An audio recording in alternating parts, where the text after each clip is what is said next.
Kingdom Rush Origins.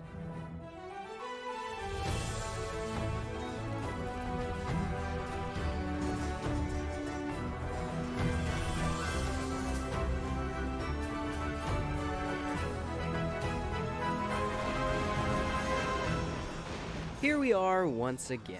Today we will find out what's the best tower in Kingdom Rush Origins, according to me, DJ. You know what, I'm just gonna go out and say it. Origins is kinda lame compared to the other games. Both tower-wise and enemy-wise and everything-wise. It kind of feels like they ran out of ideas for this game, so everything is just a little tame and sort of samey. There's no clear standout towers unlike the last two games where there was the Tesla and the Necromancer. There's pretty solid towers, but there's also a whole bunch of painfully average ones. Alright, now that I've brought down the mood, let's get started. Number 8, Forest Keepers. This is the most annoying tower in all of Kingdom Rush. When I'm using a barracks tower, I want as many blockers in the lane as possible. So why would I choose to just have 2 blockers? I don't care how strong and hardy they are. None of their power-ups are even that special. No one is arguing that the Forest Keeper units are not powerful. Sure, they can hold their own in a fight. But in a game where you've got a billion weak units running around, you gotta stop them. You can't just let them by because both 2 units are occupied. Now, this decision is probably frustrating many of you. Some people like to say that this is the best tower in the game, based on raw stats. But I don't care. For my playstyle, it is god-awful. This is an embarrassing tower. I would be embarrassed to use this tower. Especially because the other choice for Barracks Tower is so much better. Number 7, Druid. Now, I really liked the idea of this tower, but it's just not good at crowd control. I like the ability to store up extra blocks to deal more damage, but this is only really so useful. If you think about it, the only time when you're really going to store up 3 blocks is between rounds, because enemies are just pretty consistent throughout the rounds, so you're only going to really get that benefit at the beginning, and then you're just going to get one rock after another. So it's not that good.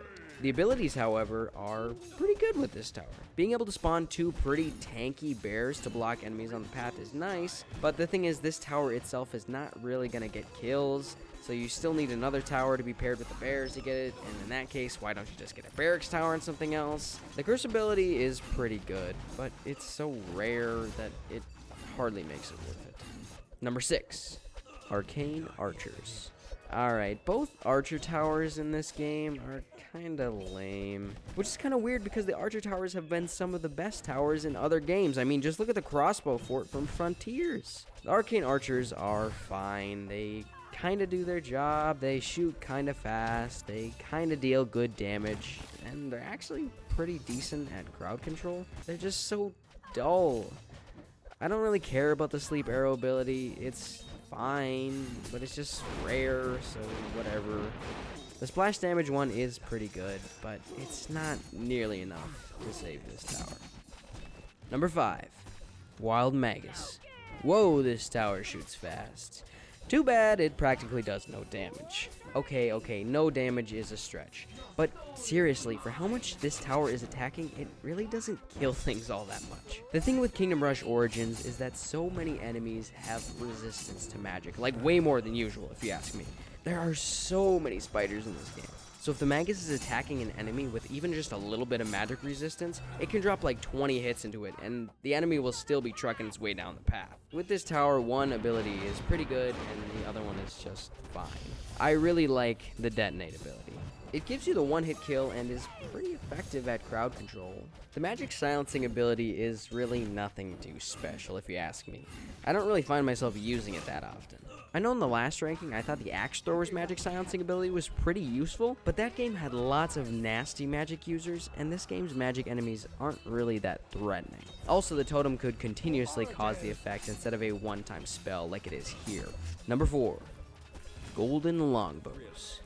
As you know, I don't generally like slow attacking towers, and if you don't know, go back and watch my review of Kingdom Rush Frontiers where I discussed the slow attacker effect. However, this tower doesn't shoot that slow. The range is huge, And the abilities are pretty rockin'. You gotta love the one-hit kill abilities. They come in handy so much. One time I had this Bandersnatch that was almost about to make it to the end of the path, but then this golden longbow sniped him across the map and he was done for. The other ability is pretty good too. Being able to deal ×2 damage from every tower is so good at knocking a lot of health from big enemies. Of course it's rare, but that's most of the abilities. Also, the ability just looks really cool too. Number 3, Bladesinger Hall. Wowee. This is the highest any barracks tower has made it in any of my Kingdom Rush rankings so far. So does that mean it's better than all of the other barracks from all of the other games? Well, no. This one just doesn't have as much competition. The Bladesingers are always my go-to barracks in Origins. They're deadly fast, and there's 3 of them. Unlike in other barracks I know, my favorite ability that they have is the Perfect Parry. This upgrade increases their survivability exponentially.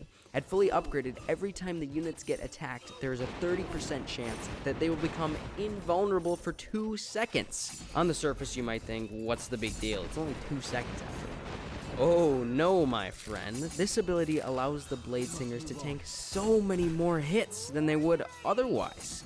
So they deal good damage quickly, especially with the Blade Mastery upgrade, and they're good at stalling. And I didn't even mention the Blade Dance ability.